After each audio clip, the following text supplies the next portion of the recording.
He said his He said 2 laptop minutes. crashed. Oh. I was gonna say, tell her to quit watching the cock. Tell her to quit He's watching got the eight- cock. Oh, 8 yeah. Okay, so yeah, terabytes. he's in the. Yeah. Yeah. Hey, did anybody the numbers for NXT on Tuesday? Both numbers? shows were extremely up. AEW did over 1 million viewers, I saw that. and Right. NXT was like 800,000 or something. So they were both up. All right, well that's good. For the rest, all I can say for the wrestling fan, that's good. Those are good numbers. Very good numbers. 100%. Big time. I mean, it's not Attitude Era numbers, and it never will be.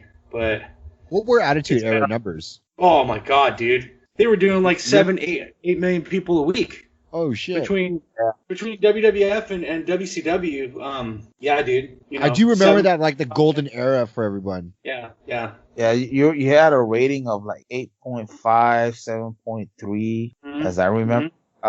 Yeah. And the one of course that which is the one that was a turning point was when Mick Foley won the title on Raw. Yes. Against the Raw. How freaking what's his face, Bish, Tony Schiavone that announced that Mick Foley was gonna win their title, and that would put butts on the seats, and automatically everybody changed the channel to the USA Network because it came out around the same time. There's a podcast that does Attitude Era WCW. Uh-huh. I'm sorry, bro. I didn't mean to cut you off, but I was gonna say they call the show Butts in Seats because of that Tony Schiavone thing. Oh, wow. Yeah. Schiavone said Mick Foley is gonna win their world title. That'll put some butts in the seats, and then everybody switched over to WWF to watch Mick Foley win the belt. That was the turn of the tide. I think right there that was the turn of the tide, right? And they WCW never recovered. I don't think they ever did after that. I think the only time they beat WWF after that was when the Warrior came back, because just morbid curiosity, everybody tuned in just to see the Warrior, you know, and then it's again. Actually, my guess is I was when Goldberg won the title from Hogan. I think that's when they won the rating. That was before though, because the Finger Poke of Doom was the same night, and that was Kevin Nash just beat the streak and won the belt, and then Hogan poked him and pinned him and won the belt back. That was the worst thing in wrestling history, Dad. Yes. Finger Poke of Doom. 100%. I don't know what's worse, the Finger Poke of Doom or David Arquette being the World Heavyweight Champion. Oh my God, dude. I still haven't seen his documentary yet. I still want to see it. You know what, bro? I'm like, to be honest, he's a good wrestler. I've seen his stuff on online, actually. He's gotten a lot better than where he was. He had like a death match with what the fuck is his name? Isn't there Nick Gage or not Danzig? What the fuck am I thinking? It's something like Danzig though. His name. Zandig. Zandig? Was that? Zandig, right? So it's something like that, yeah. But yeah, he had a big like bloodbath, and the guy like bladed him, just like sliced his whole forehead open, and oh god, all kinds of crazy chaos, dude. I think that was a CZW match, huh? Combat Zone Wrestling match, huh? Yeah, I think so. Have you guys seen the new things for the Dark Side of the Ring? Yes. I've seen one. I don't remember who it is though. Ric Flair? Okay, so they're for the new season, which is coming up in May 6th. They're gonna do one for Brian Pillman, the Ultimate Warrior. That'll be a good one. Yeah, it's pretty crazy because I guess I saw the trailer for it, and I guess they're interviewing the Warrior's wife. And the Warrior's wife said that during his fame, he was kind of like paranoid that somebody was gonna knock him off the mountain, gonna knock him off, while he's on top. And I think they're gonna do one. Of course they're gonna do one for the Dynamite Kid, and I guess there's a couple of others that they're gonna be doing, which you're gonna see. Oh, I think Brian Pillman, Dynamite Kid. There's like 4 more they're gonna be doing. I thought I saw like the silhouette of Ric Flair standing in the ring with his arms open, just showing off to the crowd like he does when he would enter the ring. I thought that's what I had seen when they had mentioned upcoming like Dark Side of the Ring. I thought it's like something with like Jericho. Jericho was tagged in it and Jericho liked it, or Jericho posted it or some shit like that. I think also David. Yeah, they're doing one for David Arquette, I think, or the Finger Poke of Doom. That's what I'm guessing. I wonder if they're going to cover the Warriors' public speaking career. Why? What happened there? Oh, dude, pretty bad. he's a total like right-wing nut job. It's just like heartbreaking. I mean, because that's who got me into wrestling was the Ultimate Warrior. When I was a kid, I was a Warrior, dude. Instead of Hogan, like Warrior was my dude. But he was he was famously at a college saying like, "Queering doesn't make the world go around." Oh God, stuff like that, dude. Yeah, man. Oh boy. So, yeah, he's notoriously like homophobic and things like that. So it's a different time. I mean, I'm sure probably be a little bit different these days. Okay, so if you look at the later on. If you look at the I just said the text thing. So it's going to be Brian Pillman, Nick Gage. They're going to have a one on the Collision in Korea. They're doing Nick Gage? Yeah. Ultimate Warrior. Grizzly Smith, which is Jake Roberts' dad. You know, which is going to be a tough one because of all the supposedly, hillbilly inbreeding. If you talk, talk about it. And of course, the Dynamite Kid. The Dynamite Kid is going to be the special one for me because I'm a huge fan of the Dynamite Kid. Without Dynamite Kid, there wouldn't be no Christmas. No doubt. Well, our fearless leader has just showed up.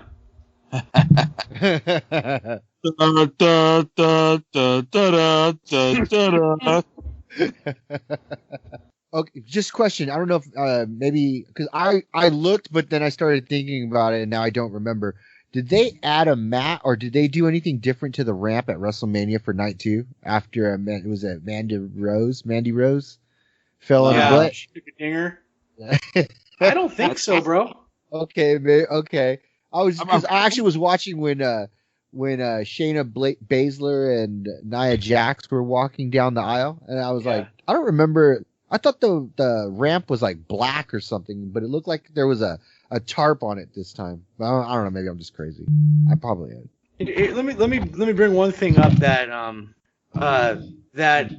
I think probably me and Vic have more of an opinion on than anyone else, and that is the IWGP World Heavyweight Championship. So basically, they've stopped the lineage of the IWGP Heavyweight Championship and the Intercontinental Championship. They've combined both of those titles into a new world title, and then they created a new belt, which they haven't done in fucking forever. Wow. So Kota Ibushi was the champion, and his first defense, he lost the belt immediately to Will Ospreay. Oh, shit. Have you seen that belt, Dan?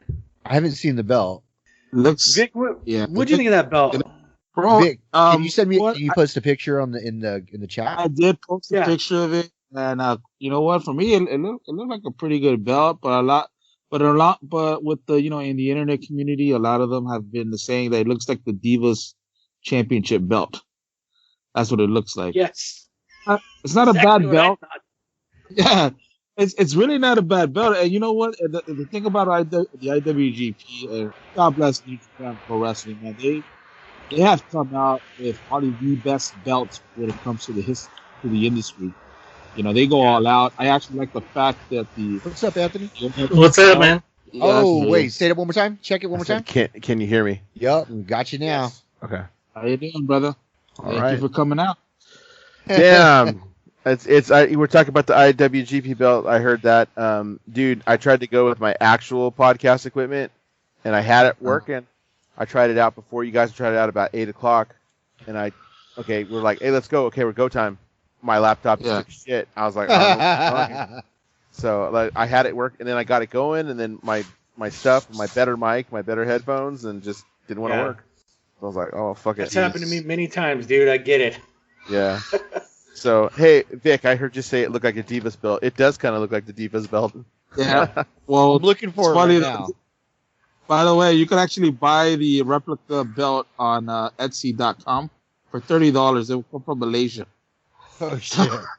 But it looks like shit. As opposed to, like, how much is it for, like, the Fiend belt? Yeah. It was like I just saw it right $20. now, but it looks like, I'm looking at it right now. It looks like shit, though.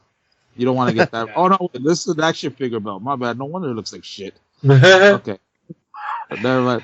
Well, what I was trying to explain to Mike and Dan here is that, I've always been a big fan of of the IWGP belts because, I'm like seriously the only trophy when it comes to trophy and belts, the only trophy that you could trace like the lineage of the past champions is the Stanley Cup in hockey. That's the only one. I'm like, with this belt, dude, you have every fucking champion, everybody that has actually held the title from Brock Lesnar to Kurt Angle, AJ Styles, freaking. I want to say Hogan. Ichiban when he was Ichiban in Japan. Stan Hansen. What's it called? Just so many legendary wrestlers from Japan that have held that belt. Is that the one that has does it have all the names on the side? It has all the side plates, bro. Yeah. I keep talking into my mic that's set up here, my pro mic, like that's the one I'm using. That's awesome. So all those names are on there. That's what you meant by it's like the Stanley Cup. Yeah, that's cool. That's cool. I know that WWE back in the 80s, they actually had their version of it, and they came from, of course, from the Buddy Rogers era to the Bruno Sammartino, Pedro Morales, Hulk Hogan, Bob Backlund. Stopped there. And then I think when they introduced the new one, they stopped putting the winners on the side plates. But of course, I think Hogan got a new belt every year though in WWE. Yeah. Yeah, they went from the green belt to the regular black belt, and then the eagle one. That's the most beautiful belt of all time, baby. Where do you want to start here, Dan the Man? You know what? Did anybody go through the NXT stuff? Did you guys watch Takeover at all? No. Okay. I heard the Ciampa and Walter match was fucking outstanding. I haven't seen it, but other than that, no, I did not watch anything from Takeover. This is available on the Cock too? Yes. Yeah, it's available on the Cock. Anthony, we started referring to Peacock as just the Cock. Oh, that's cool. I have the Cock. Yeah, I got the Cock too. I decided to purchase the Cock. I did see a little bit of NXT Takeover. It was the debut of Tara the former Impact Women's Champion, Johnny Morrison's wife. Yeah, well, are we talking about from NXT this week or Takeover? Because that was from they did a vignette during. Well, she debuted with I think Raquel Gonzalez that won the NXT Women's title. Yeah. She debuted there with her little pooch. She's known by Frank. Goddamn good looking dog. Yeah, seriously. So, it was the damn little dog. You know what? I'm like, it was a good debut. I'm like, I don't know how much of who knows how long she's gonna stay in NXT.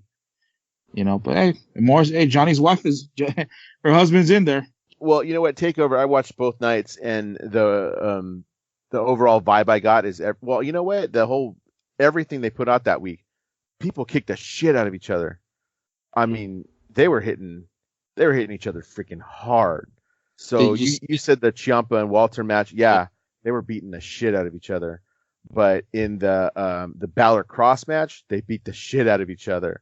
The Adam Cole and Kyle O'Reilly, they beat the shit out of each other. That was just like, it must have been right next to the "Don't slap your leg" sign. Right next to it, go out there and beat the shit out of each other. Like, I was gonna say, what about the NXT Cruiserweight Unification match between Jordan Devlin and Santos Escobar? That was a good match. Man. Yeah, it was good. They said on NXT this week, and I haven't finished watching NXT this week, but they said that even Shawn Michaels said, like, damn, that was a hell of a ladder match, and it was good. But they kicked the shit out of each other. Like I think everybody was going to like just, and we'll get into this with Mania later, but definitely with NXT because it was the first 2-night event for NXT that they were trying to go out there and show what was up. They really were trying to do that. This is their Mania. Yeah, it's 100%. It's 100% their Mania. So yeah, stand and deliver, all right. Stand and deliver, right? Okay, awesome. Yeah. Hey, have a picture of fucking Lou David Phillips or James Edward Olmos. All right. There's gonna be a vignette with Triple H going, "How do I teach these kids?" That'll probably be Shawn Michaels since he's over there training. Yeah, Shawn Michaels, dude, perfect. So that's what I got out of it, really. I mean, we stopped a long time ago going over match by match stuff. That's just not going to happen. But the Takeover, I thought they were good. Some standout stuff. I don't know. What do you think they're going to do with Cross, dude? Because we'll get to Braun Strowman later, but they're kind of doing the same thing with Cross. And I know he came in, he got hurt, he never lost the title. This is a way for him to say, like, I never lost that thing, so give me my title back. But where do you go from him? He hasn't been pinned yet. He hasn't been beaten. Well, here's the thing with what's it, Karrion Kross. It used to be Kevin Cross. Right. I don't know if you guys ever saw his work in like Impact, but the biggest strength that this guy has is his promos. If they let him be himself, he can get over big. But I think the act that is drawing everybody into him and the allure is for sure Scarlett. She's just got star written all over her, and you can tell that she's kind of the magnet for this entire act. They like Cross because he's a bigger dude, but he can continue this run for a long time as long as they let him do what he wants. But you see online, there's a lot of people that are kind of turning against the guy for whatever reason. I don't know if they just don't like the way. I want to see them Braun Strowman him. This unbeatable monster. You people turned against Braun real quick too. It's like you can't do anything with that guy. And I've been saying that since this podcast started. Too. Yeah, same kind. But at least with the Fiend, and we'll get into it later. He's not used so often. He'll spend a lot of time off of TV, so that may be a benefit to him in the long run. But that's what I see with Cross, dude. Bronson Reed, I don't understand that dude. Not into it. He's the big. I think he's from New Zealand. Dude, he's a big dude. He won the ladder. No, was it a ladder match? No, he's from Australia. He's from Australia. He won that. It was a gauntlet match. He won the gauntlet match to the next night take on Johnny Gargano, and I mean he did okay, but he's a big dude, and Johnny's not. So I mean he got winded. You could tell he got winded, and it was just like, oh man, his kid's trying to show out, and you could tell he blew up a little tiny bit. So I don't know. That's what I think. Let me see anything else. I'm looking at the cards. See if there's anything else I wanted to talk about. How was that women's tag match? The women's tag match? I mean, it was pretty good. It was all right. And it was nothing crazy. Ember Moon and Shotzi they're different, both of them. So they put on a good show. I think the match with Io Shirai and Raquel Gonzalez was better. And again, they beat the shit out of each other. And the tag match for the belts, because Oney Lorcan and Danny Burch had to give up the titles because Danny Burch got hurt. So it was a 3-way with MSK versus the Grizzled Young Veterans and Legado del Fantasma. Joaquin Wilde, DJZ. Remember DJZ? DJ Zema Ion from Impact days? Come on, Vic. You know who Zema Ion is. Yeah, it's been a while, bro. Yeah.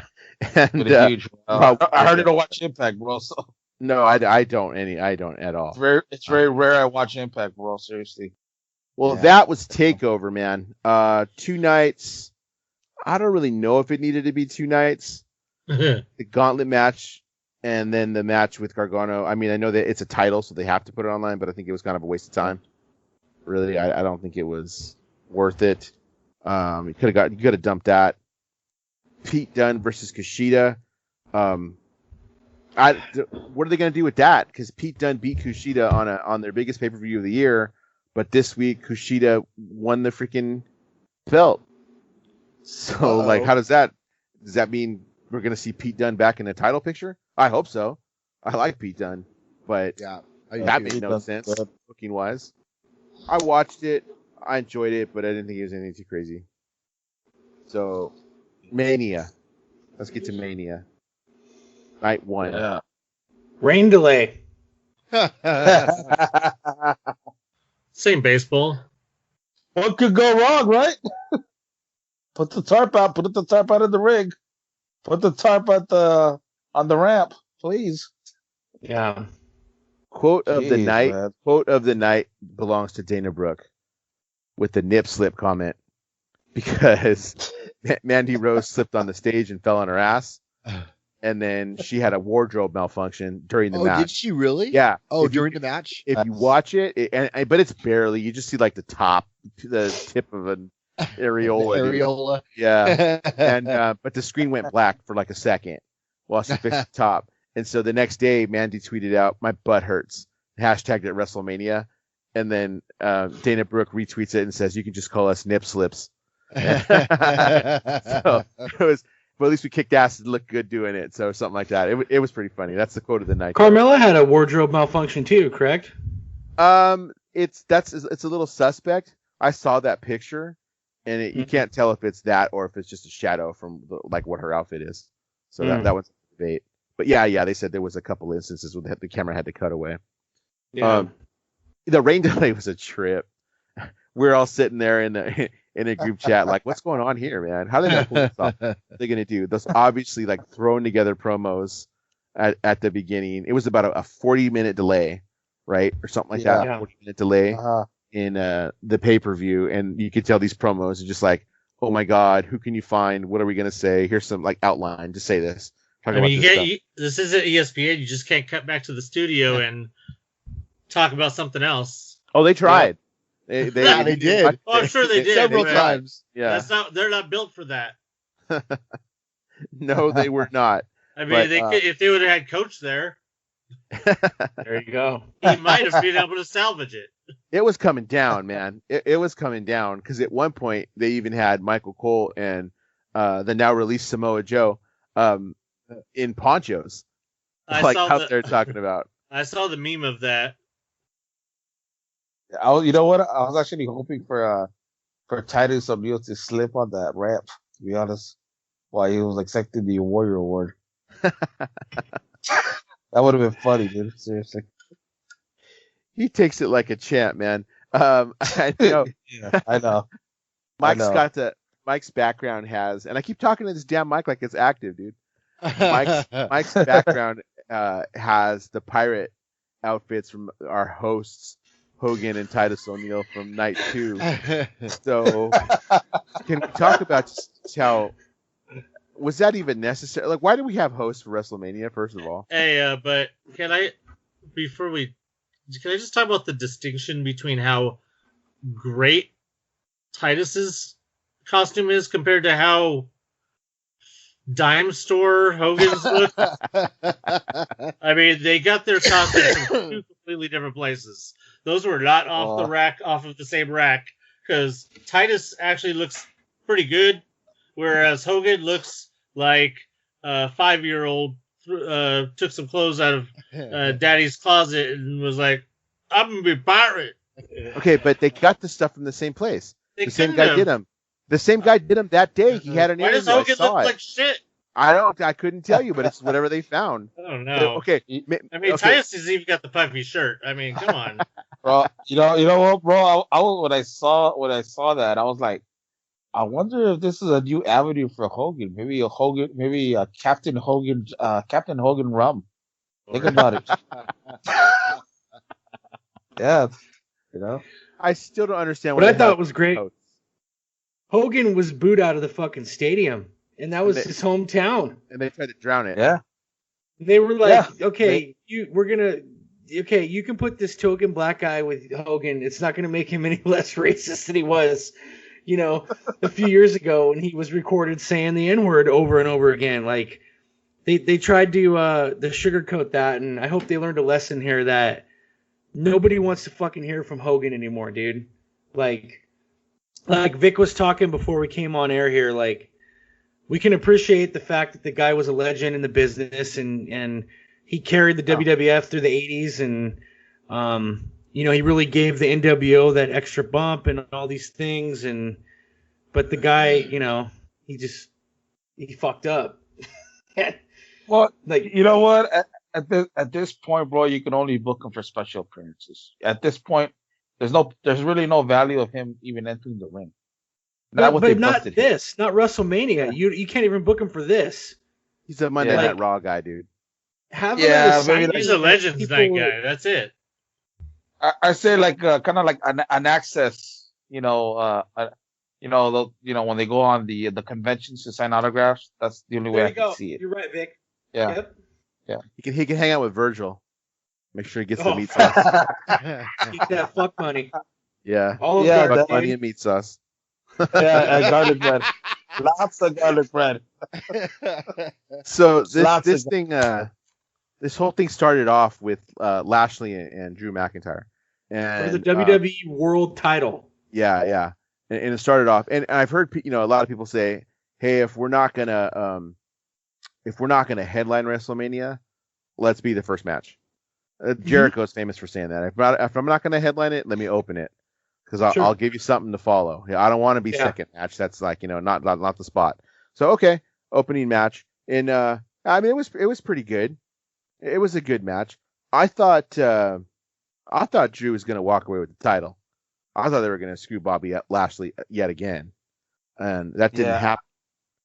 I was actually hoping that Drew would actually win it in front of a crowd, because I think they owed it to Drew to win it in front of a crowd. That's how they hyped it up, dude.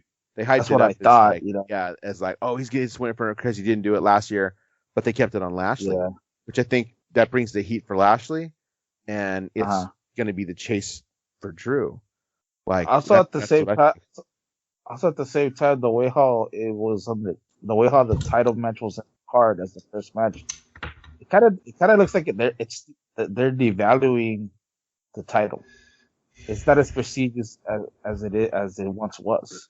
I kind of thought it makes it. I thought I agreed. They make it seem like it's a second title compared to the Universal title. The Universal title. Go ahead, man. Go ahead. Yeah, the Universal title, in my opinion, is shit.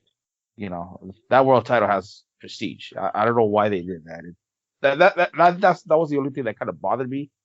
I probably would have at least had it as maybe second to last. At the most. Well, here's the thing, if I may. So, go ahead. If you look at the two storylines between the two world championships, the triple threat match definitely has a better story. There's definitely a lot better build compared to the WWE title match, which, I mean, The Miz winning the title made no fucking sense. When you see how they booked this, breaking up the Hurt Business made no fucking sense. When you see how they booked this, I don't get it. I was hoping that the Hurt Business would reunite on the Raw after Mania because Lashley kept the title, but that's not what happened. Now they're putting what's that fucking stable? Retribution. They're putting Retribution now behind Lashley, apparently. The fuck? Mason or fucking Mace Windu and fucking Teabag are now backing up Lashley, which is just, I don't get it, dude. I don't get why they did that. The Hurt Business is one of the best things they had going on Raw forever. And booking wise, this just doesn't make any sense. It makes sense to keep the belt on Lashley because the Hurt Business as a whole was this force, And it sucks that Drew couldn't get his moment because Drew really did put this company on his back through this whole pandemic. Yeah. And I'd like to see him get his moment. Maybe get it at SummerSlam. I mean, even though they're booking a rematch at Backlash here, but I don't know. The match was fine. There was some. It started out a little bit slow, and then they were getting some suplexes thrown in there and things of that nature, and it was cool. They made Drew look like a total chump at the end with the finish with MVP going, "Hey Drew," and then he kind of stops for a minute. Oh, that was bad time, dude. Yeah. That was so bad. It was just one distraction away from winning the title, and it was off time too. And it was like if you saw it, he totally looked at him, and the timing was just like, dude, that was too long. It was like super deliberate. Well, I'm not going to get into everything, but I did notice that. I don't know if you guys thought this too, because you're talking about that botch. There was a lot of botches in this, and I think a lot of it had to do with how slippery the ring was. Totally. Honestly, those ropes look dangerous. When I saw people climbing those ropes, I'm like, no, they're really going to try. Seth Rollins. Sheamus, yeah. No, dude, as soon as they put their foot on the rope, that thing slides. You're like, you're really going to try that in the rain? Bold move, sir. Bold move, ma'am. Yeah. That was the worst one, but there was a moment in that main event too, where, oh man, who came off the top rope? Edge came off the top rope, I think it was, and when he did, Daniel Bryan and Roman Reigns, it was a full like 3 seconds, just looked at him. Yeah. Just 100% looked at him, and I even looked at it and I was like, "What are they waiting for?" It's obvious they're waiting for him. It was like, "Oh man, I hate when you see stuff like that, where it's just so off time that like this was obvious." And that's when the crowd starts chanting, "You fucked up." You fucked up. Seriously, no, and because I've seen it before, especially on the old ECW matches. They just they do a little stand in, stand down, and then also they're like, "Okay, what do we do now?" They're looking at each other for like 10 seconds. Of course, that's when the crowd starts coming out. Okay, somebody fucked up. I forgot my line, bro. I forgot my move. Help me out here, bro. Hey, can we back up real quick? We were talking about the prestige of the belts, and I just wanted to get something off my chest about that. I haven't felt any prestige towards those belts since they turned colors, to be honest. I think that I can't stand the red and the blue belts. They're not legitimate to me. I mean, the red belt, I could stand it for a minute, but as soon as they turned that other belt blue, I was like, I just can't take colored belts seriously. Are they customizing these to the likeness of whoever the champion is at that time? No, it was originally a brand thing. Yeah. Because when they dumped one belt, what was the story, Vic? There's a reason it's the Universal title. So the other one is the WWE title, right? They retired. Remember, they retired the big gold belt, which was the World Heavyweight Championship, the WCW one. Yeah, they retired it, and they brought in this new title, which became the Universal Heavyweight Championship. For some apparently, I don't know why they call it Universal. I'm like, are we fighting people from Mars all of a sudden? So is that when the was it blue at one point? Or is that because at one point they drafted champions, they got switched brands? It was red, and I think it was what's his face, Finn Balor that won it, won the inaugural one. Right. That was the freaking match that Seth Rollins, pretty much cost 8 months of his damn career for a torn labrum or something like that for that botched fucking powerbomb. His shoulder, the same powerbomb. He fucking retired Sting. I cannot stand for Seth Rollins. I'm sorry, but he fucked up Sting big time. Okay, I'm just saying. And I think they changed the colors of the belt because the Fiend had the Universal title and he got drafted to SmackDown. Yeah. So that's why they changed the colors. But I mean, like I said, they put the fucking belt on the Miz when the Miz has been just pretty much a job guy and a comedy dude forever. Just to lose to Lashley, like, I get what you're saying, Anthony. Like, it's kind of hard to have that same prestige on those titles when guys like The Miz are winning the belt. You know what I mean? Okay, hold on. Let me say something about the. Wait, I know what Dan's gonna say because I know how he feels about The Miz. Go ahead. I have a lot of respect for The Miz now. You do. I didn't remember. No, I met Dolph Ziggler. That's Dolph Ziggler, right? I hated The Miz. I couldn't stand The Miz because he came from Road Rules. And I just thought when he had that stupid fedora, it was like he was absolute shit. But he grew on me because he put in the work. He put in his time. Yes, he was the world champion. Should he have been it at the time? Probably not. But is he deserving of that? Yeah. The IC stuff, dude, he totally deserves the IC stuff. He totally. I agree with that. That's what he is. He's an IC belt guy. That's fine. And that's fine. But he's a worker and he will put you over. So we're going to go ahead and talk about it because we're talking about Miz. But I told you guys when we were having this conversation, when we were watching the Bad Bunny match, who freaking stole the show in my opinion, by the way. And my entire timeline yesterday, dude, was Bad Bunny tickets went on sale and Disneyland tickets went on sale. That was my entire timeline yesterday. This fool sold out his run. Much respect to him because he loves the thing. You cannot pick two more professionals than Miz and Morrison to get him over and make him look good. Even though I know the kid put in his time, I'm talking about Bad Bunny. You can't pick two better guys to say, make this guy look good than Miz and Morrison. That's exactly who I would go to. Or Dolph to say, make this guy look good. And they got it. You know what he made? Okay. This is from a fan perspective here. I'm gonna give you two things here, from a fan perspective and from a wrestling purist. From a fan perspective, he made Miz and Morrison made Bad Bunny. He made him look like $1 million. Mm-hmm. He got over, and 5 weeks of training, bro. That's what's funny about this. 5 fucking weeks of training, and he's in one of the matches at WrestleMania. Yep. Now here's my wrestling purist side of it. Shouldn't have been there. He should have been there because Hey, that's usually my line.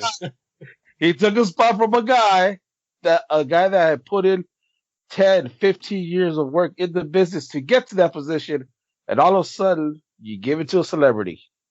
What the hell? Well, But at least he made it look good.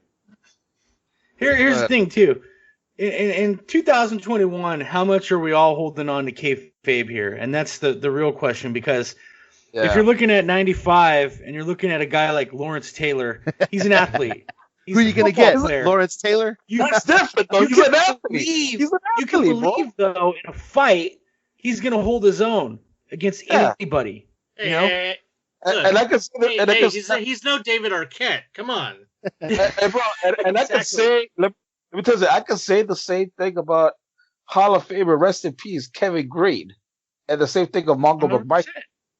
Yeah, I can say the same thing, bro. I'm like, they're athletes. Bad Bunny is about 130 pounds, and he's doing Canadian destroyers outside of the ring to John Morrison. I mean, like you said, Vic, like, all respect to the kid. He put in the work. Oh, he did. Clearly, put in that work, and he earned it, and it was damn entertaining. The It's purist, just like you said, Yeah. you don't want to see this shit because you don't want any like chump off the street to just be able to go into the ring and do what these guys do.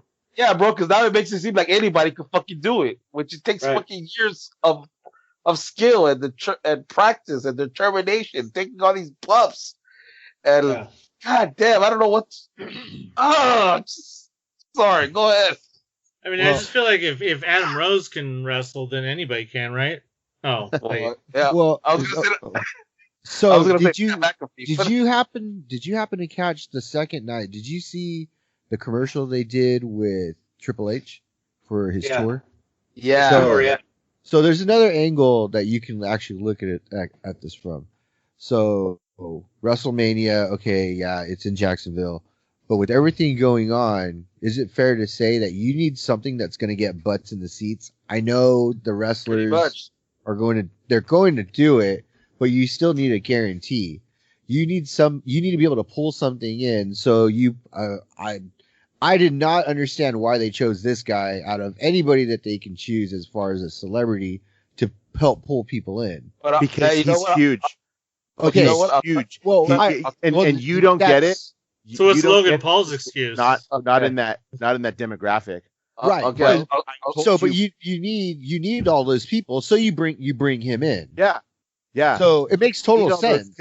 Like he's a hit with the kids who are like, 16 to mid 20s. I had no clue. When I heard about this, I'm like, who the hell is this? I know he's popular. I know he was in a Corona beer commercial. But so you bring him in, and then you for sure you're gonna fill up that place. Well, I don't know how much you bring, but he brought ice to the stuff too, because remember he went on Saturday Night Live, with 24/7 title. Like he showed up with the 24/7 title on Saturday Night Live. When I was reading Reddit, people that were at Mania, they said by far, not even close, not even a fucking competition, the most shirts they saw in the stands was Bad Bunny. That's crazy. They sold out. They sold out under 15 minutes. And let me tell you something. If you could compare Bad Bunny's moveset to Snoop Dogg on AEW Dynamite, Bad Bunny just went all out, bro. Yeah. No. Bad Bunny. Here's the thing. Is that like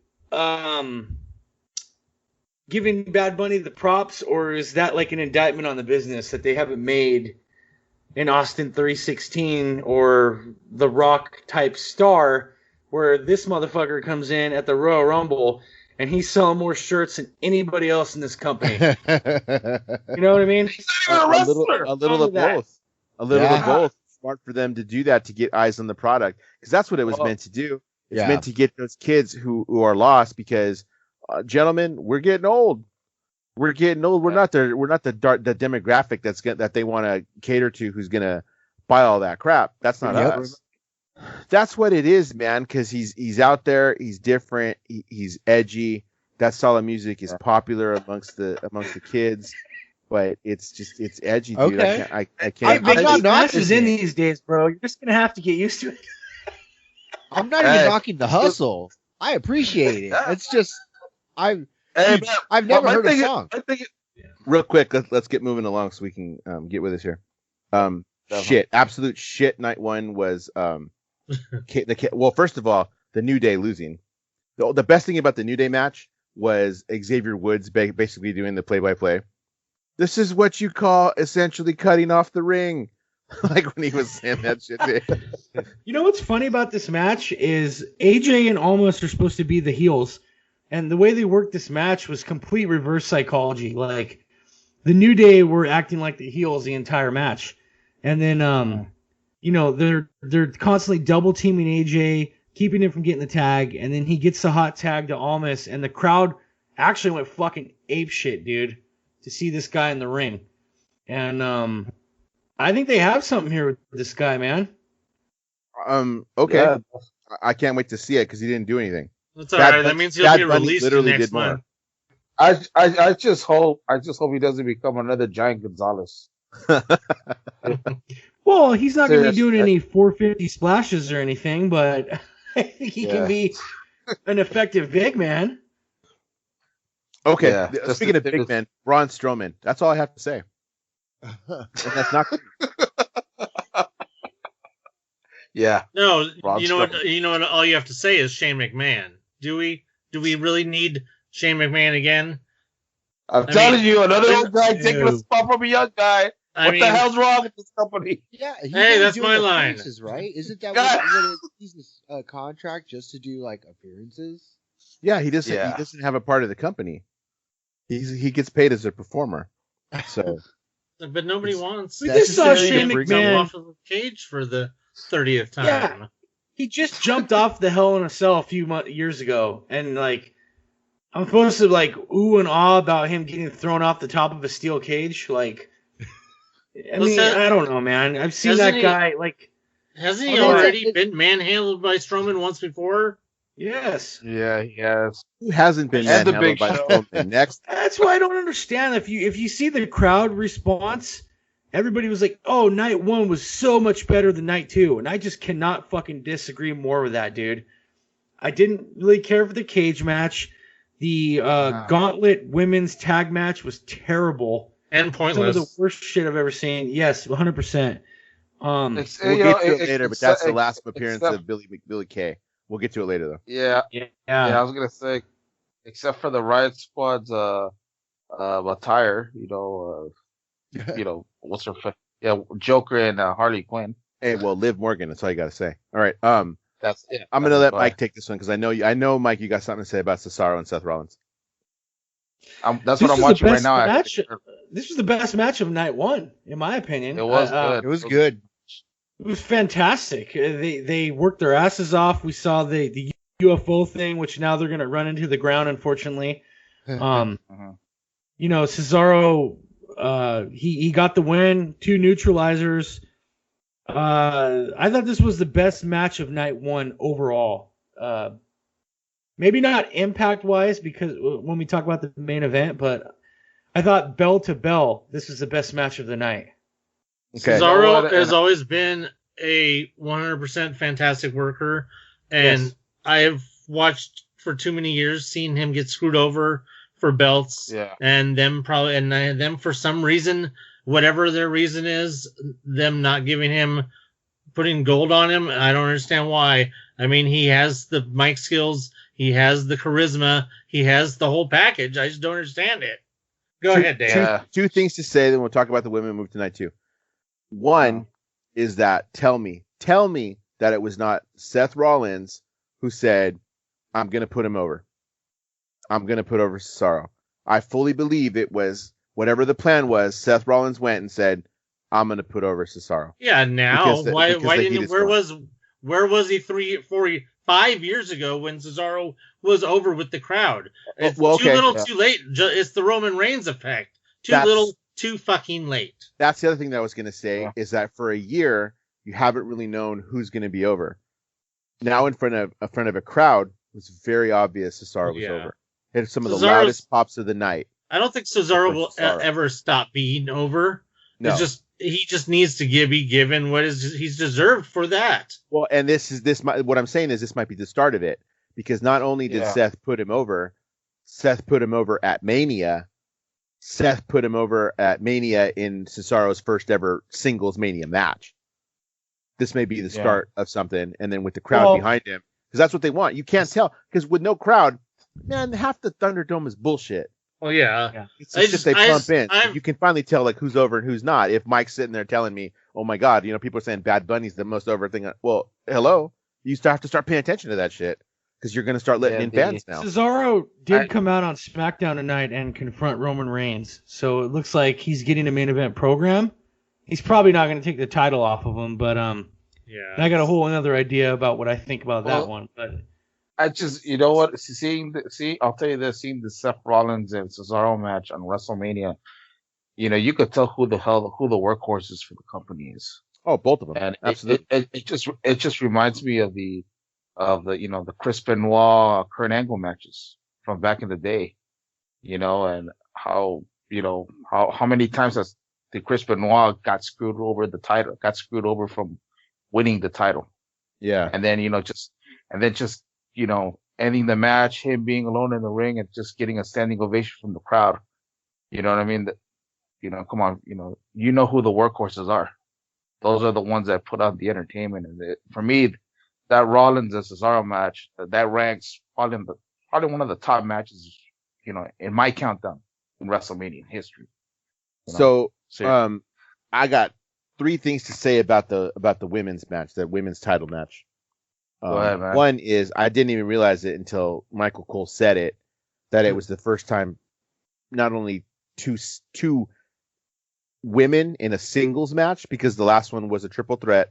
Remember, with Charlotte got added in there, because why not? Because Charlotte always gets added in there. Not only a singles match between 2 ladies, but also 2 black ladies. Didn't even pay attention to it until Cole said something about it. The hair whip from hell. Good Lord. Dude. Oh my The God. hair whip hurt around ribs. Oh man. their hair whip heard around the world. That's right. And how Yeah. strong Bianca Belair is. Oh, Now, here- mind you, she's an Sasha is not a big girl. I mean, she's a light lady, but to press her like that and to climb up the steps, good God. Yeah. Dude. here's a former my take chef. on this.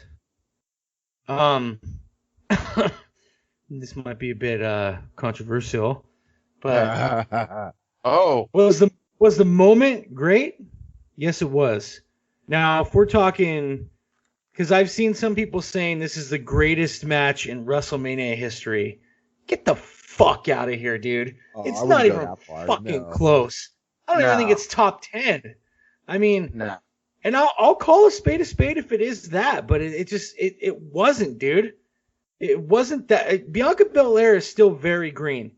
She's definitely a star in the making, but she's not quite to the level of like a Sasha Banks or a Bayley yet in the ring.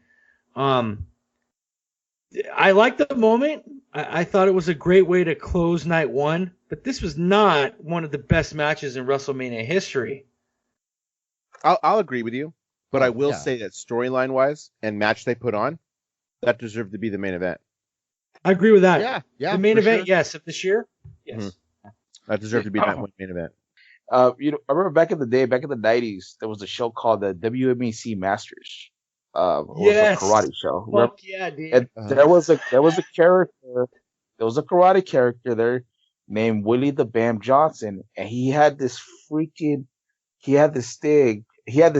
like braided a hair whip. He was bald. He had this braided hair whip, dude. Looked like Thong Paul from Kickboxer.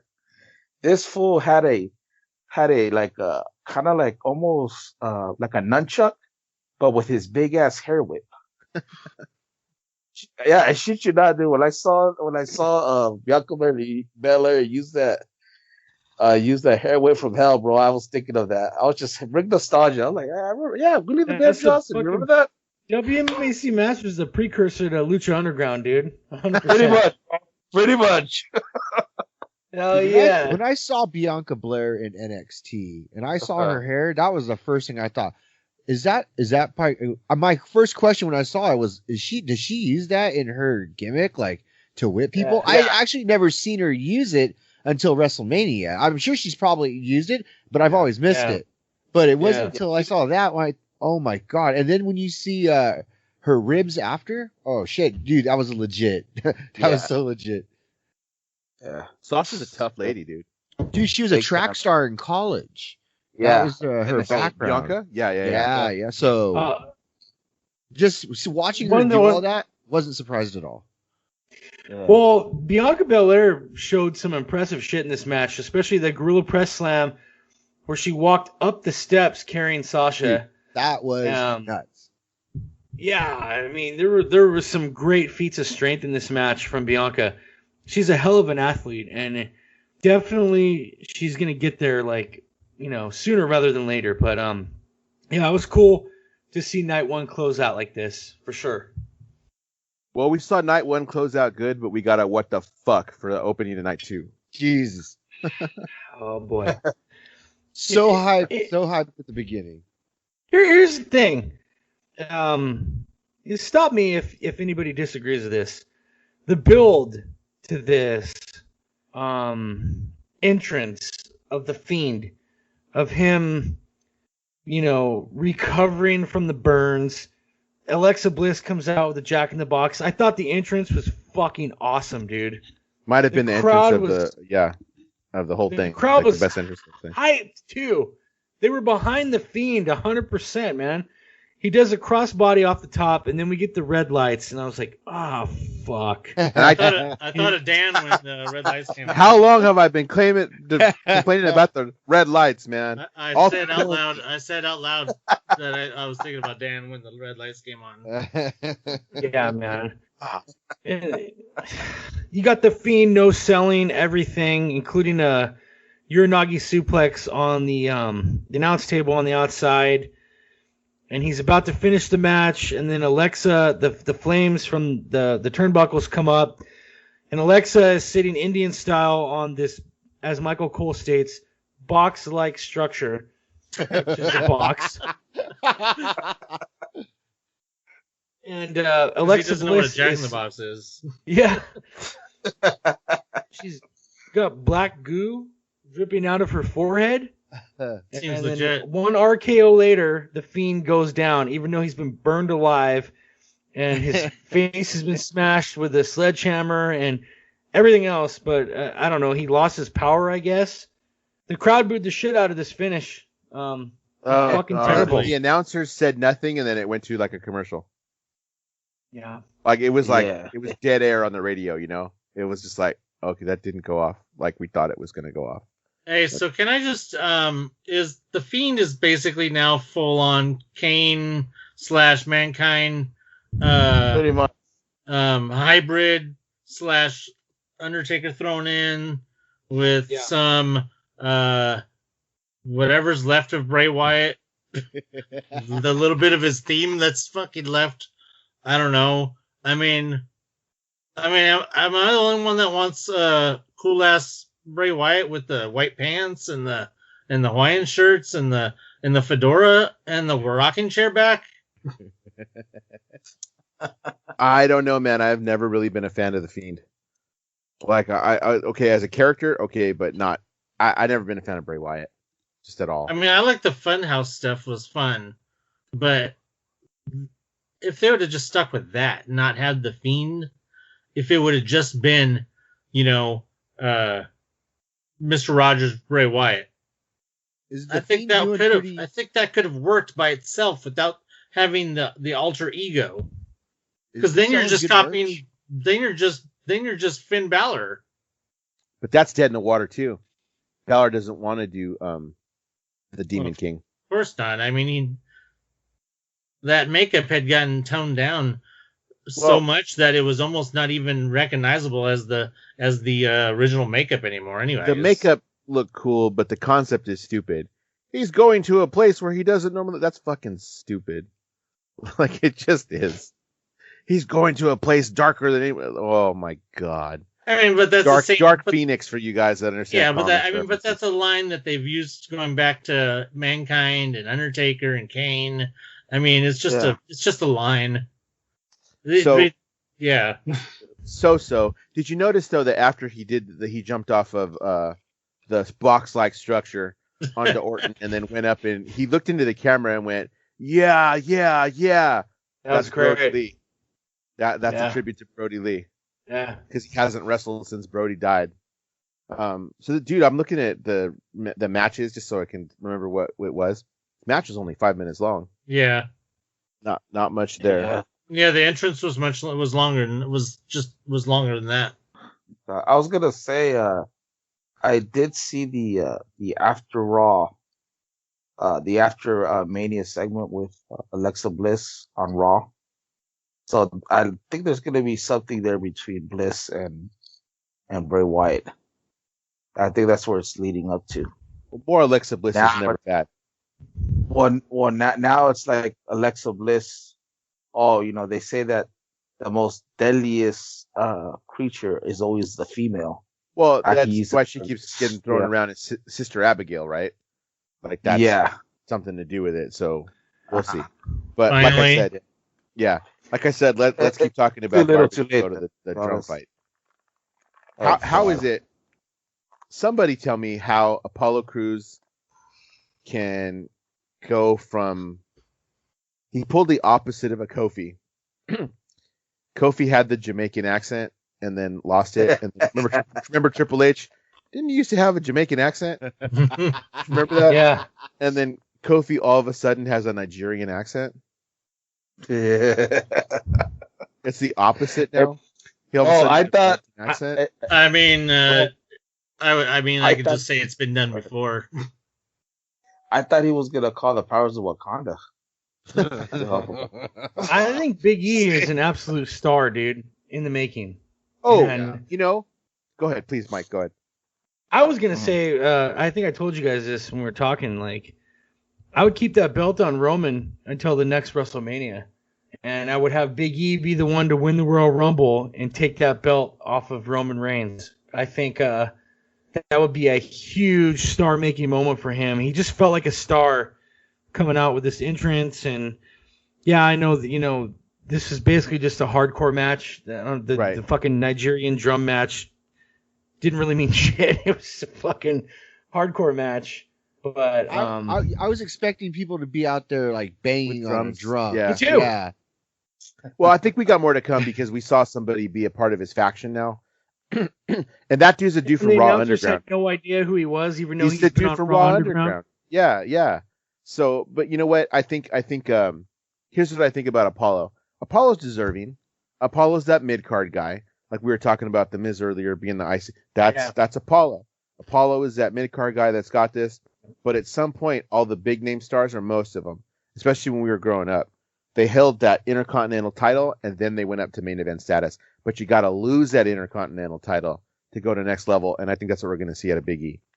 It's time for him to move on. And it's like, you had your run as this, proved yourself, you're over. Because everybody says he's a main event guy. You're not the only one, even his peers. So that's a main event dude in the making. It's time. Yeah. Let's just hope he doesn't get mirrored. You know what? I was actually, you know what? During the whole drum segment, the drum fight, I was actually thinking that I wonder if Nigeria has their own version of capoeira. The Brazilian martial arts. Yeah. But they use the drums. Yeah. I was hoping they would do that. During the match. Somebody banging the drums while they were going at it. That would have been interesting. Yeah. So, women's tag match. I told you when we started that this was people beating the shit out of each other. Those ladies beat the shit out of each other. That's the best I've ever seen Tamina look at all. She was over, dude. Yeah. The crowd was behind her. Yeah. I still think it was kind of a boring match. Yes. It wasn't the best, but it was better than the gauntlet match. And they beat the crap out of each other. At least they were out there. The only to woman show in this match that can really go though is Natalia. Yeah. I guess Well, 'cause Shayna she's the only Baszler one to a that's lesser extent. who's a wrestler. Yeah. She's the only one who has Absolutely. any kind of technical skills. I mean, but Yeah. at least they put people in the ring with Nia who could at least take the bumps that Nia can give, as opposed to little ass Kairi Sane who's going to get destroyed, And or, another concussion. or every other person that Nia has destroyed unnecessarily. Nia, my whole Jax.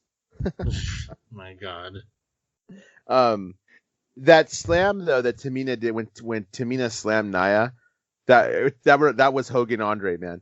I can barely get you up type slam. I kind of got you up about halfway and then just dropped you.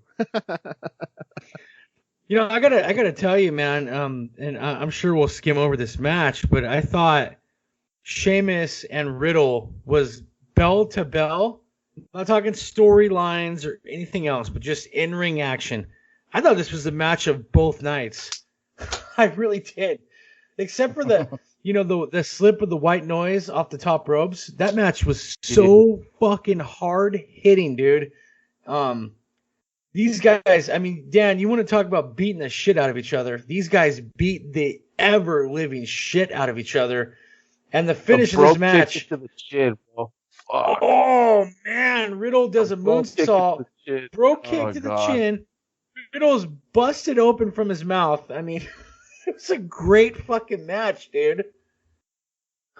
That was a good visual to catch him after being kicked. Because I thought that too when I saw him with blood. I was like, when did he get?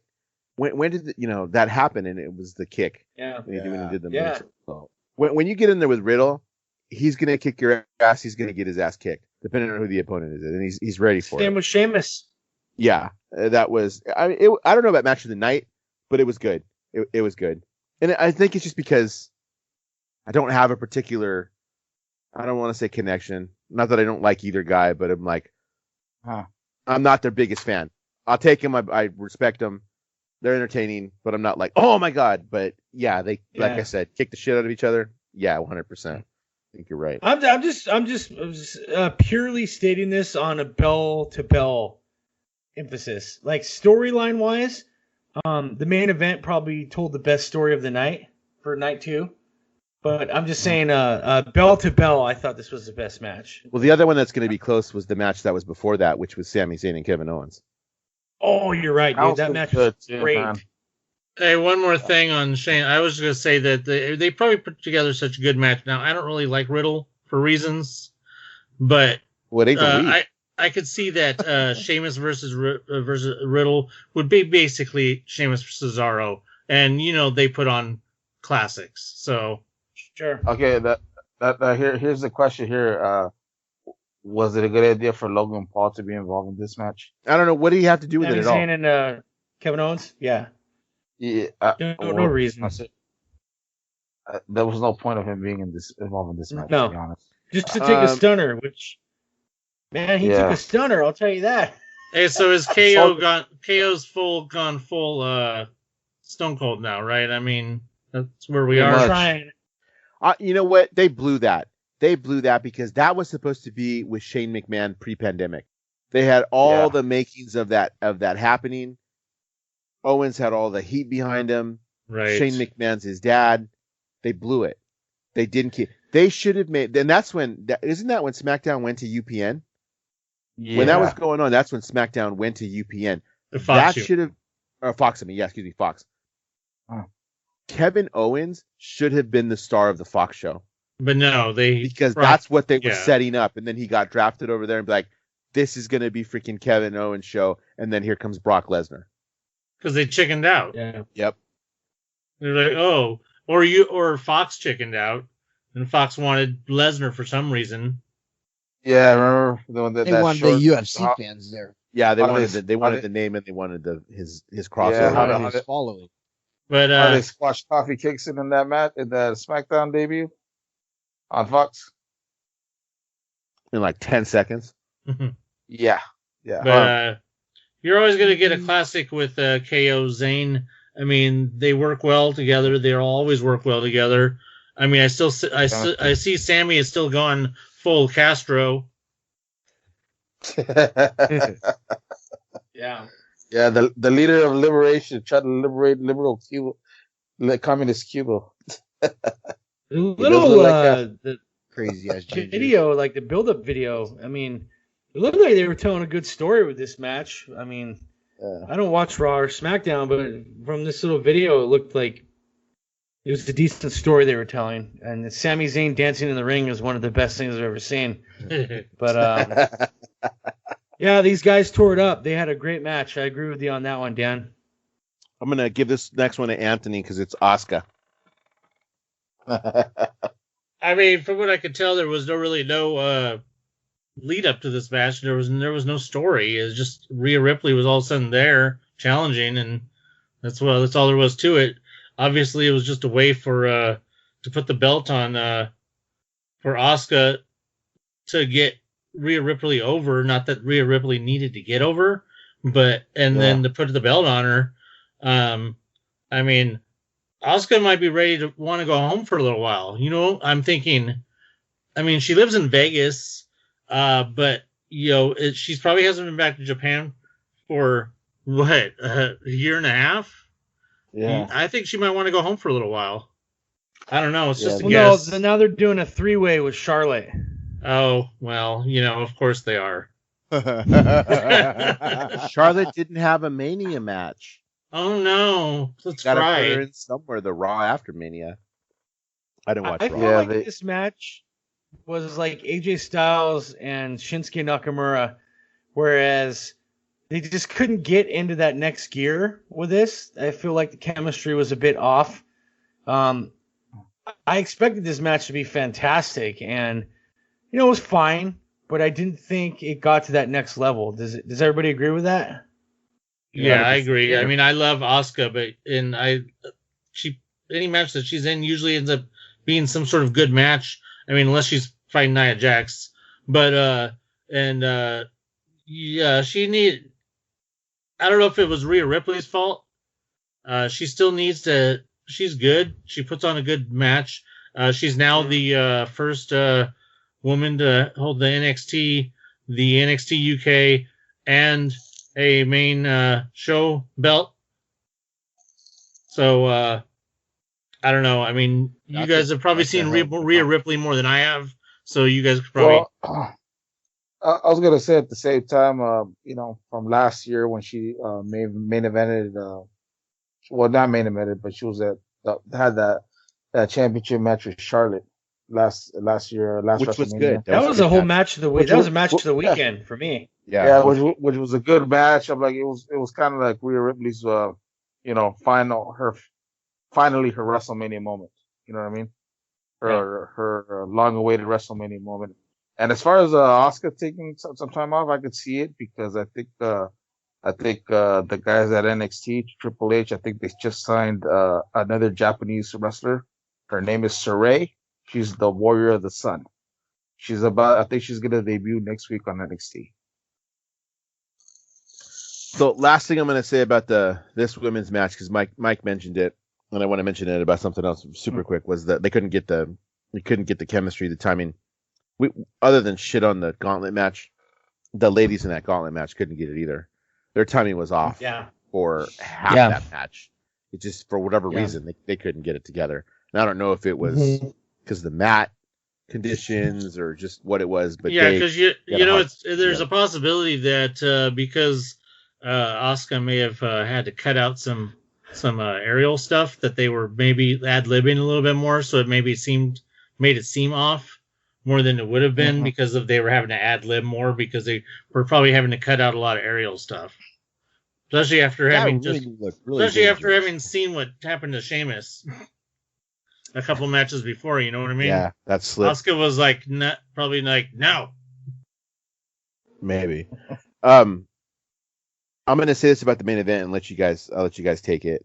Did you see that coming? Did you see Roman going over? Like, at all? Yes. You did? Yeah. Okay. I thought, and Vic and I talked about this, but the way it was done, where he took both guys, laid them on top of each other, and pinned both of them, one on top of the other, that was a nice little touch. That was a nice little touch to actually end that match. But what do you guys think about the rest of the match? I thought Roman was going to go over, but you're right about that. I didn't expect him to pin both of them and like that. Jey Uso interfering is becoming too much of a thing at this point. But okay, now here's a question: Did Jey Uso, did he actually deserve to win the damn Andre the Giant Memorial thing? I was shocked when I heard that one. I was so tired of Jey Uso. Seriously, I'm just give it a rest, buddy. That's his role, though. His role is for you to be tired of him. He's just the same as any other. He's the same as any other championship lackey that comes along from the past. That he's there for you to be mad at him. So I mean, he's doing his job then. Yeah. I mean, is this what it took? Did Roman Reigns need Paul Heyman for all of this to happen? Is Paul Heyman made Roman Reigns likable again? Roman was booed out of the building, and for everybody that thought that when he turns heel, the crowd was going to be with him, that was not true. He was booed out of the building. So it was kind of interesting to see that. I thought Edge got the pop of the entire weekend. Everybody was going ape shit for Edge. He cut this hell of a promo on SmackDown. On this day. Sorry. Yeah, man. Him and Daniel Bryan were definitely big fan favorites, and Roman was fucking for sure hated.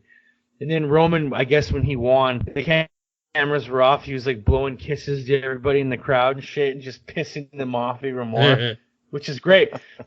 Roman is awesome as a heel. He really is. That's Paul Heyman, dude. That's Paul Heyman being with him. Sure. This is how you get that heat. Yeah, good for him. He could be with this kind of momentum, he could be like a modern like Triple H with that same kind of heat. Yes. That's why I said that's why he needs that Jey Uso. Jey Uso is like having any of the number of people that Triple H has had over the years, helping him cheat, or any guys, Eddie Guerrero. So we're talking about DX then. Yeah, DX. Especially if, like I said, if you keep the belt on Roman all the way to the next Mania, and Big E wins the Rumble, and they have this match, people are going to be absolutely fucking rabid to see Big E take the belt off of Roman. If you build that up, maybe Roman loses the belt for a couple weeks or so to somebody, just to kind of change things up a bit. But for the most part, he keeps the belt to the next Mania. And whoever takes that strap off of him the next Mania, like I said, people are going to be foaming at the mouth for it because they're just going to want to change, and they hate Roman so much, dude. I like your plan, which means WWE won't do it. 100%. Which is very unfortunate. They'll probably have Brock come back and beat Roman in 10 seconds or something. Bring back Goldberg.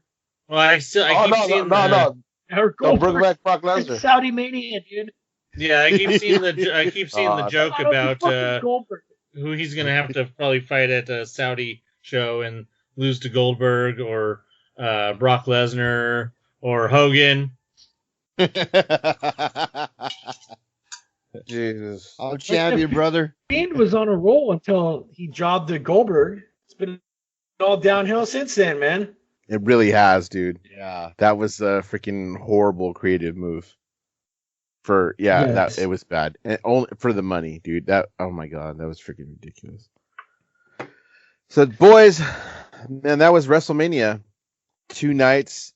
Now, a lot of people said night 1 was the night, and I sent you guys a couple memes showing like people did that, but even after they ended, we were having discussions. We were like, I think night 2 was a little bit better. So we're in contrast with a lot of people, which is fine. Yeah. which is fine. But like, I mean, we saw some real trash both nights. To be honest with you, like, do you think that do you think that people's opinion for night one is skewed by Bad Bunny and Bianca Belair? Yes. Yeah, could be. I think it's just it's it's like drunk glasses. It's just drunk glasses. I mean, they're drunk for the final two matches, and it just made the rest of the night look pretty. But like I said, well, I think. Go ahead, Mike. No, I was gonna say, and maybe you guys can back me up on this, but most of us here don't watch Raw and SmackDown, correct? Right. Yeah, correct. Okay, so a lot of these people have been watching this shit week to week, so I think we're judging this more bell to bell with whatever storyline we see from the lead up to these things, and so that's why we think night 2 was better, because bell to bell, night 2 was definitely better with all the matches. But the storylines and the booking was probably better night 1 versus night 2, especially with the Fiend and all that other bullshit that happened night 2. But I think we're looking at it more from just a bell to bell perspective, and whatever little storyline we know in the build to this, versus your hardcore fan who's been watching this shit the whole time, and that's probably why they thought night 1 laid out a little better. Does that seem reasonable or no? Hey, hold on. You're saying they're still hardcore fans? I'm sorry. Wow. Damn. Waka. Well, Anthony, it was sold out. It was sold out at 25,000 people. Yeah. Wow. There you go. I mean, but night 2 had its strikes because Mike's sitting in front of one of the Super Bowl. Yeah, that's true. Mike's sitting in front of one of the strikes for night 2. Those outfits, which we already brought up earlier. Hey, so they weren't at night 1? They were, but not in those outfits. Oh, okay. And the second strike for night 2. Thing. What? Yes, second strike for night 2 was the Bellas. We're here hyped for the return of Becky Lynch, who we know was in town. Yeah. Thinking, okay, it didn't happen night 1. It's going to be with Bayley. Here comes Bayley. Okay, Bayley comes out with the Pirates behind Mike. Next thing you know, okay, Bayley's got to be taken out by somebody. Here come the Bellas. And it was like, well, there goes Becky. Hey, not only was Becky in town, Becky was backstage because she posted pictures on Instagram. Oh, really? Was she? Yeah. Oh, wow. She was literally backstage, and yet they let the Bellas go out there. Horrible. Mm-hmm. Talk about bad booking. Terrible. Let's talk about bad booking. Let's talk about who got released. That's bad booking. Hey, let's talk about, because we can't really talk about that. Let's talk about what happened with, because to lead to that, we have to talk about Samoa Joe the day before the releases. The announcement that Samoa Joe's been taken off of the Raw announce team and replaced with, who the fuck was it? Somebody stupid. Well, Corey Graves, I thought, took his spot. No. Didn't Pat McAfee take SmackDown?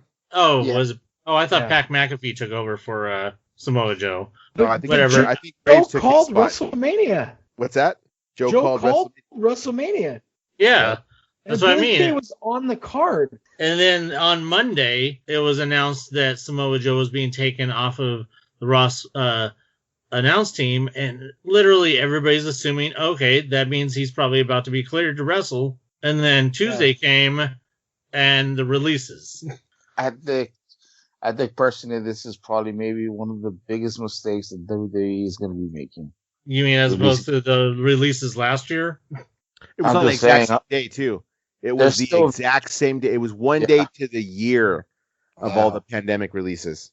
There's still, you know what? There's still value in Samoa Joe. Anywhere he go, there's still value. Where do you think he'll go? I'm not worried about Samoa Joe. Like, he's gonna be fine wherever he goes. AEW, Japan, it doesn't matter. He'll find work somewhere. Realistically. And he'll show his value. As far as Mickey James, I can see Mickey James going to go and working with Nick Aldis down with Billy Corgan at NWA. I could, and as far as hold on. Mickey James. When was the last time Mickey James even worked? It's been a while, bro. It's been over a year. I don't think she has to, bro. No. I think she was kind of helping out the girls in the back, but she doesn't have to. But I agree with you. Why not hang out? And then also Peyton Royce. You know, she's married to Sean Spears. Okay, She'll here we probably go. be Here we go. Let Dan This talk one. about his queens. Yeah, Go ahead. my queens got released, man. I can't believe that. So first of Yeah. all, they've It's probably never. the best thing to happen to them. It probably is, but they never had a chance. They never had a chance in NXT. They did a lot more in NXT. Well, they were in NXT longer than anybody else had ever been in NXT. I would have, I would have set them down to NXT, to be honest. They could have, You know. wherever they go, and I tend to think those two ladies, let's call them who they are, Cassie and Jessica, are going to, if they go to AEW, they're going to light up AEW. And it's the most likely place because of the connection with Sean Spears. And you take those two ladies, you take those ladies as a team because they are a team. They're life partners, they're heterosexual life mates like Jay and Silent Bob, is what those ladies are like. And they're a legit tag team. It doesn't matter. Like, I know people say, okay, well, they're still kind of green. Okay, they may be, but they're entertaining as hell. They are beyond entertaining. And I told you this from, almost day one with this damn podcast. They need to be the chicken shit tag team that wins the belts. They had their WrestleMania moment. I'm so happy for them having their WrestleMania moment when they won the tag belts, but they needed to hold them way longer to give it legitimacy. Yeah. They could have held it. They're an actual tag team. They could have been chicken shit heels who find a way to win just on the sly or cheat and just help. You would have built up a bunch of teams in the chase for them getting those belts, and they fucking. You know what? And this could be a boost for AEW to start their own women's tag team division, which they want to do. They've hinted at it over and over with that tournament and just having the matches. Now, I mean, you've lost a tag team sort of by having the fact that Eva Lise just recently announced that she was leaving. But I mean, they definitely seem like that they want to do that. Yeah, but what a better way to inaugurate the first ever champions by having Billie Kay and Peyton Royce on AEW. If they win the AEW, though, their roster is really fucking bloated right now. They have so many people and not enough TV time. So it'd be interesting to see where those two young ladies end up. Joe, if he can go still, which I don't know if he can. I haven't really looked into it. But if he can go still, he's going to go anywhere he fucking wants. He can. The only thing I worry, Joe's going to be fine. The only thing I worry about Joe is that he's accident prone. He's been injured off and on for a long time. Yeah. He'll come back and get injured again. And the same thing can be said for Chelsea Green.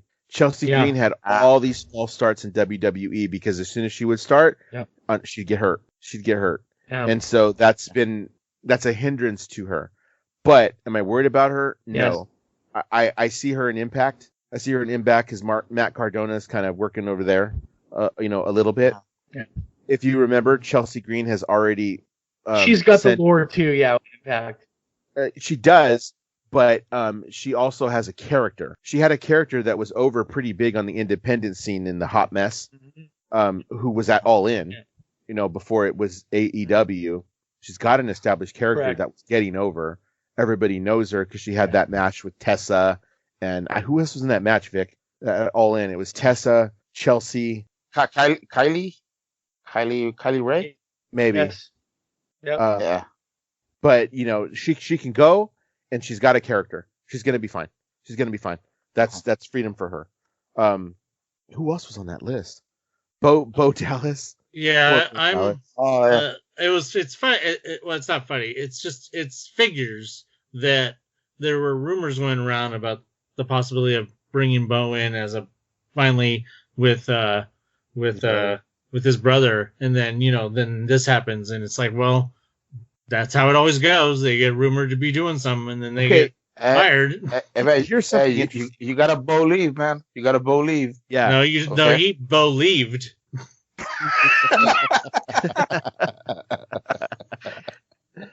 He has a or should farm. I say Bo left? Check this out. Oh yeah. He has a farm, and I think he's working on a realtor's license. Yeah. You know who he owns the farm with? Liv Morgan. Wow. Oh, I've heard about this. I can neither confirm nor deny that they're an actual couple. Yeah, no, they both own that ranch. Yeah, They at least have some business interests together, at the very least. But if it's more than that, damn, freaking Bo.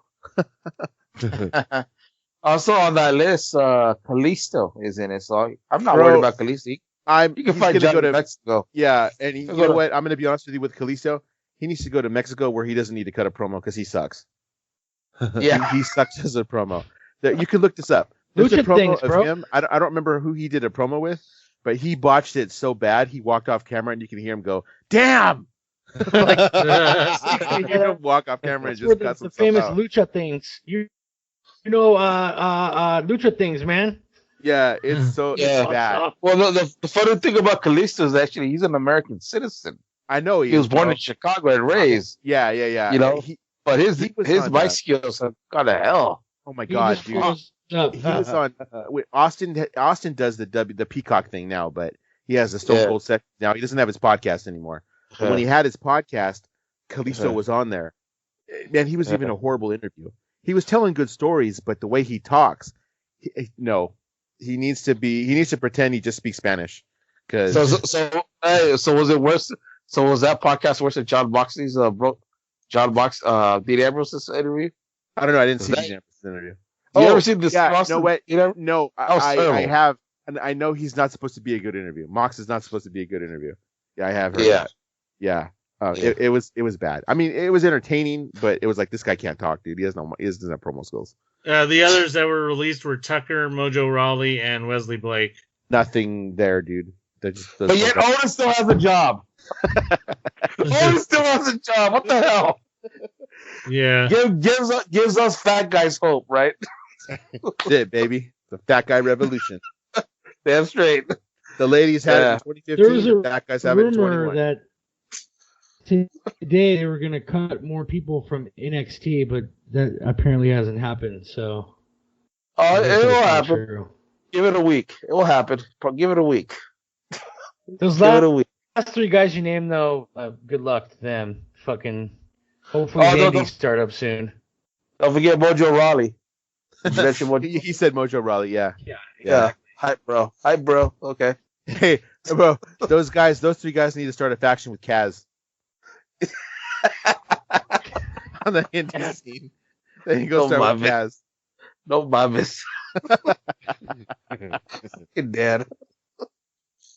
That would be faction, bro. You got Kaz, Tucker, Wesley Blake. Throw Kalisto in there too for a lucha guy. Might as well. Or like, hey, add a little spice to it. Hey, they're the new Job Squad. Yeah. Job Squad. Pay me.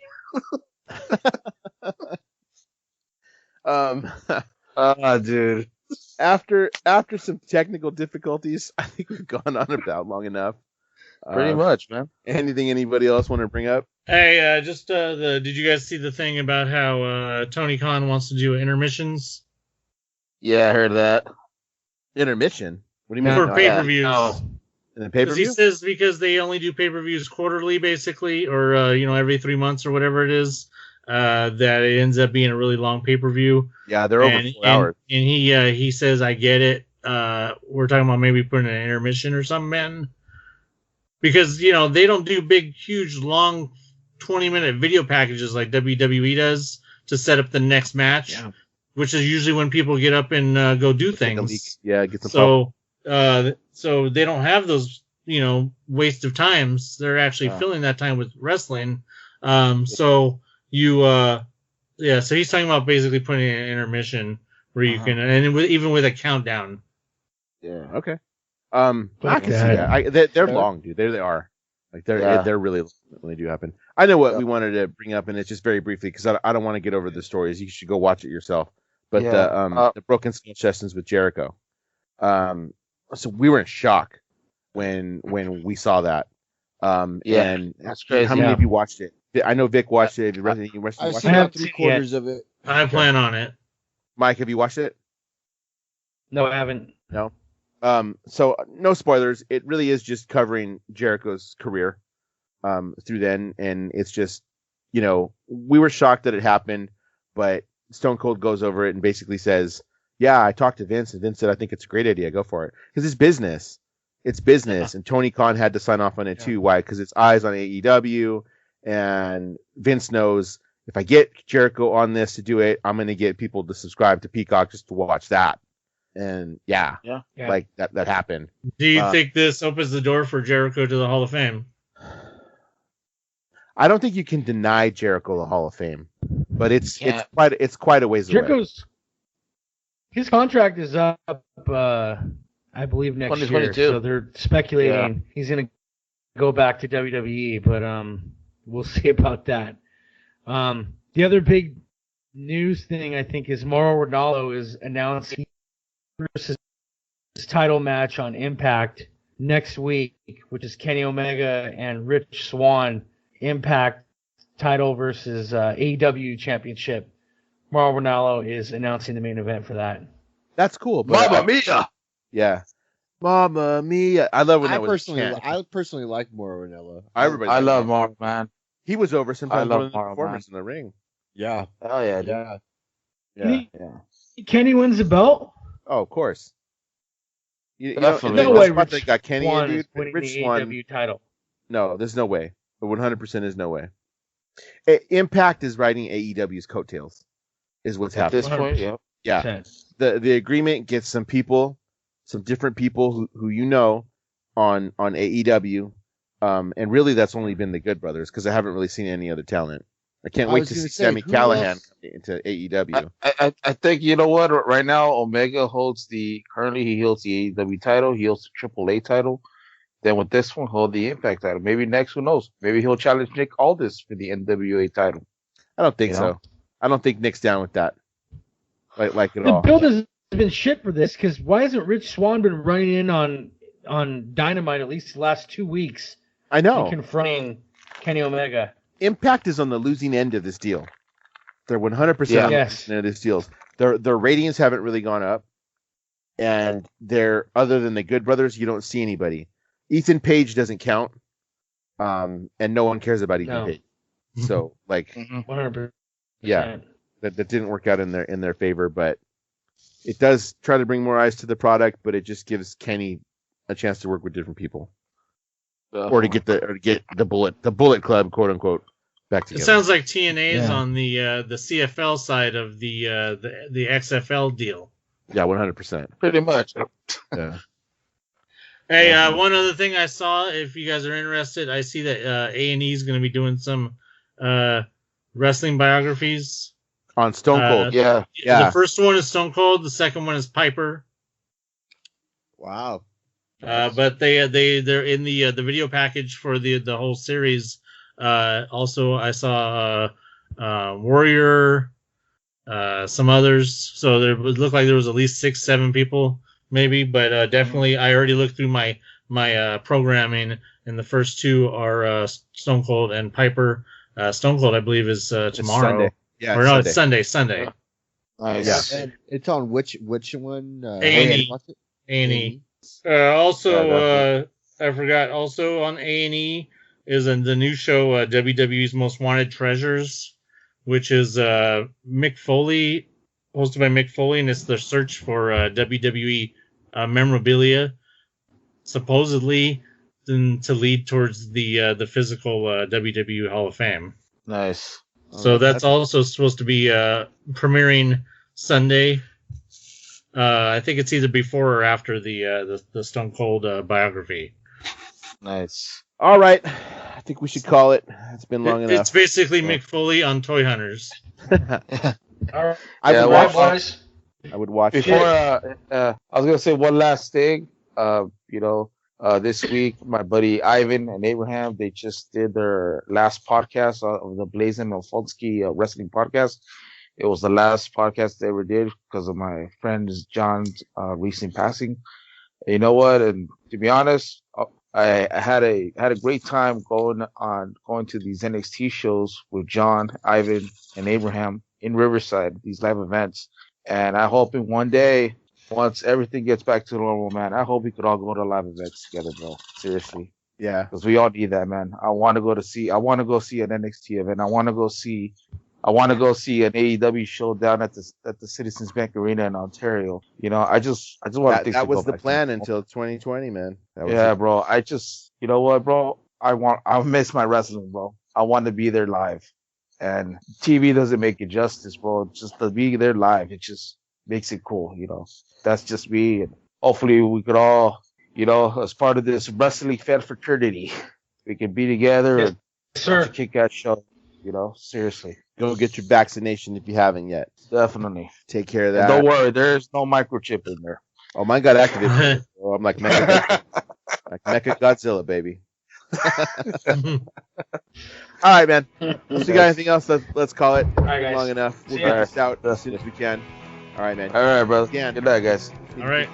Kayfabe Culture is part of the Extraordinary Culture podcast universe. You can email us at exocast@yahoo.com. We're also on social media. You can find us on Instagram at exoculture. We're on Facebook at exocult. We're on Twitter at exocultcast. You can listen to Extraordinary Culture or Kayfabe Culture on Podomatic, iTunes, Apple Podcast, Stitcher, Google Play, Spotify. You can YouTube Extraordinary Culture Podcast, or you can ask your smart home device to play the Extraordinary Culture Podcast.